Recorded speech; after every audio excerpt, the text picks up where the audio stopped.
श्वेता और राज्यसभा के सांसद संजू सिंह ने आज राज्यसभा में उत्तर प्रदेश की योगी सरकार द्वारा सरकारी स्कूलों को बड़े पैमाने पर विलय और उनके मर्ज होने और बंद करने जैसे शिक्षा विरोधी फैसले के खिलाफ जोरदार तरीके से आवाज उठाई। संजू सिंह ने राज्यसभा में नियम 267 के तहत नोटिस देकर इस गंभीर मुद्दे पर विशेष चर्चा की मांग की है। संजय सिंह ने आग्रह किया है कि नियम 267 के तहत सदन की सभी कार्यवाही को स्थगित कर इस अति महत्वपूर्ण और गंभीर विषय पर तत्काल चर्चा कराई जाए। संजय सिंह ने कहा कि उत्तर प्रदेश में शिक्षा का हाल पहले से ही बदहाल है। 26,000 सरकारी स्कूल पहले ही बंद हो चुके हैं और अब योगी सरकार 27,000 सरकारी स्कूलों को बंद करने और हजारों स्कूलों का जबरन विलय कर बंद करने का निर्णय लेकर लाखों गरीब और वंचित बच्चों के भविष्य के साथ खिलवाड़ कर रही है।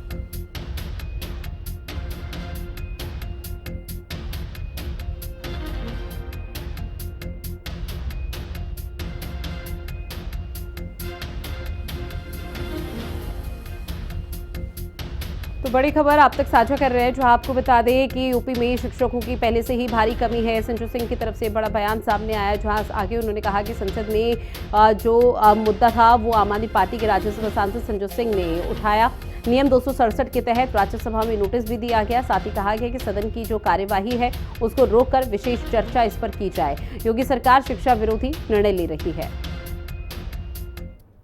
The notice of Shri Sanjay Singh demands discussion over the violation of the right to education due to large-scale merger and closure of government schools in Uttar Pradesh.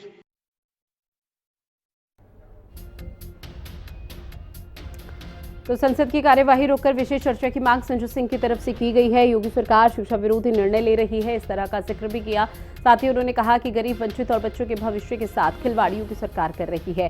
पहले ही 26,000 स्कूल बंद हो चुके हैं और अब इस तरह का फैसला लेना ये निश्चित तौर पर बच्चों के भविष्य पर सवाल खड़े करता है। जहां संसद में एक बार फिर से यूपी के सरकारी स्कूलों का मुद्दा गूंजता हुआ नजर आया। साथ ही आम आदमी पार्टी के सांसद, राज्यसभा सांसद है संजू सिंह, जिन्होंने इस मुद्दे को उठाया।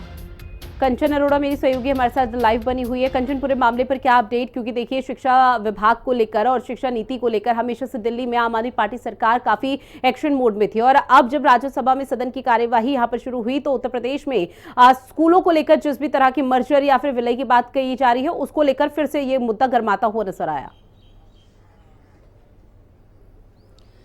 जी बिल्कुल, देखिए जिस तरीके से आम आदमी पार्टी ने दिल्ली में शिक्षा का सबसे बड़ा मुद्दा उठाया था और उसी शिक्षा के मुद्दे को लेकर दिल्ली की सत्ता में लगातार काबिज भी रही है।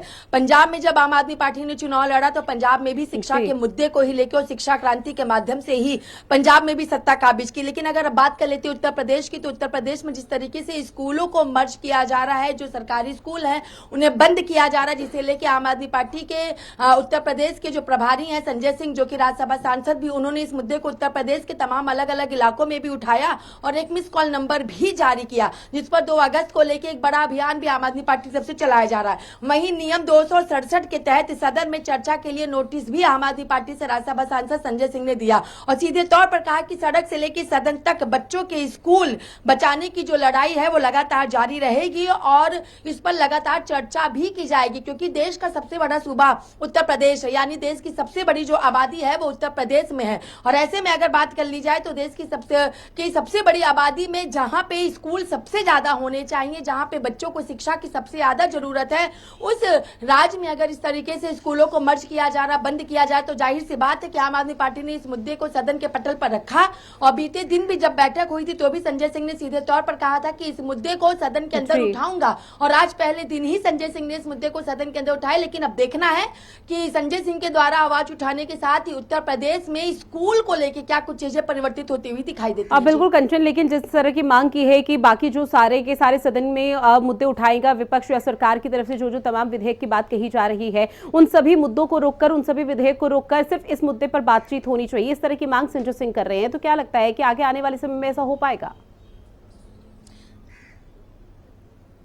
जी बिल्कुल, देखिए इसलिए इस मुद्दे पर ही खाली बात होनी चाहिए, बाकी और मुद्दों को छोड़ के ये बात संजय सिंह इसलिए कह रहे हैं क्योंकि शिक्षा एक ऐसा माध्यम है जिसके द्वारा देश को विकसित किया जा सकता है, भारत को विकसित राष्ट्र देश बनाया जा सकता है। और शायद यही वजह है कि जो 2047 का लक्ष्य केंद्र सरकार भी लेकर के चल रही है, तो आम आदमी पार्टी का भी कहना है कि हर कोई शिक्षित होगा तभी देश विकसित होगा। बाकी और विधेयक पर भी चर्चा की जाएगी क्योंकि पूरा 1 महीने का ये मानसून सत्र है, लेकिन सबसे ज्यादा जरूरी है शिक्षा के मुद्दे पर चर्चा करना, क्योंकि पूरे सब देश के सबसे ज्यादा जो सांसद हैं वो उत्तर प्रदेश से ही आते हैं, क्योंकि उत्तर प्रदेश देश का सबसे बड़ा सूबा है। और अगर उत्तर प्रदेश में शिक्षा के हालात इस तरीके से हैं, शिक्षा का मंदिर कहे जाने वाले स्कूलों को अगर इस तरीके से जो बंद किया जाए, तो जाहिर सी बात है बाकी मुद्दों में सबसे ज्यादा महत्व शिक्षा का मुद्दा रखा जाता है। और शायद अब देखना यह भी होगा कि संजय सिंह के द्वारा ये आवाज उठाने के साथ ही क्या वाकई में शिक्षा को लेकर सबसे पहली चर्चा होगी, या बाकी और तमाम मुद्दे जो विपक्ष लेकर के बैठा है उनको लेकर के चर्चा होती हुई दिखाई देती है। कंचन, साथ ही आपसे जानेंगे कि राज्यसभा में जब कार्यवाही का सिलसिला चल रहा था और संजय सिंह की तरफ से इस पूरे मुद्दे को लेकर उठाया जा रहा था, तो क्या गहमा-गहमी का माहौल भी सदन के अंदर देखने को मिला?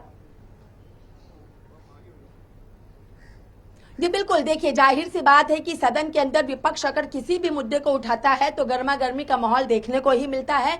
जब प्रधानमंत्री नरेंद्र मोदी ने अपने संबोधन को किया और उसके बाद जब संसद की कार्रवाई शुरू हुई, वो सीधे निकल के चले गए, जिसपे नेता प्रतिपक्ष राहुल गांधी ने भी सीधे तौर पर कहा कि विपक्ष को बोलने नहीं दिया जाता है। तो संजय सिंह भी विपक्ष के ही नेता है, संजय सिंह भी आम आदमी पार्टी की तरफ से सांसद है, तो यानी वो भी विपक्ष में ही है। और सत्ताधारी सरकार जो है वो उत्तर प्रदेश में भारतीय जनता पार्टी की यानी डबल इंजन की सरकार है। तो जाहिर सी बात है कि संजय सिंह ने जब इस मुद्दे को उठाया तो सत्ता की तरफ से कई तरीके की बातें भी की गई और वहां पर हंगामा भी देखने को मिला। और शायद यही वजह भी रही है कि लगातार दोनों सदनों की कार्रवाई भी स्थगित होती हुई भी दिखाई दी है। जी ठीक है कंचन, जानकारी साझा की उसके लिए बहुत शुक्रिया आपका। और अब बात करेंगे धर्मांतरण का। जाकिर